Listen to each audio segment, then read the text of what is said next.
దేశ రాజరిక వారసత్వ సంపద గోల్కొండ బ్లూ డైమండ్ త్వరలో వేలం వేయనున్నారు. ఇండోర్, బరోడా మహారాజుల కాలం నాటి ఈ అరుదైన వజ్రాన్ని మే 14న జెనీవాలో క్రిస్టీస్ మ్యాగ్నిఫిసెంట్ జ్యువెలర్స్ సేల్లో వేలం వేస్తుంది.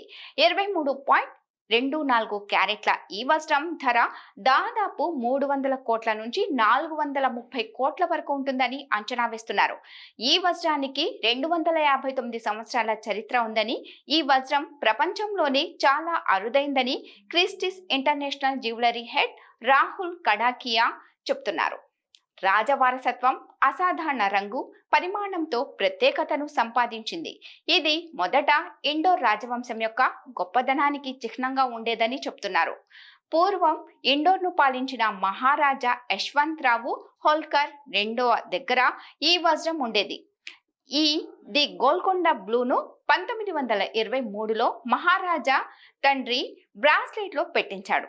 ఆ తర్వాత ఇది బరోడా మహారాజుకు చేరగా చివరగా ఒక ప్రైవేట్ సంస్థ దీనిని సొంతం చేసుకుంది. అత్యంత అరుదైన ఈ వజ్రం వేలానికి వస్తుండడం ఆసక్తికరంగా మారింది. ఈ డైమండ్ ను దక్కించుకునేందుకు పలు సంస్థలు, ప్రముఖులు పోటీ పడుతున్నారు.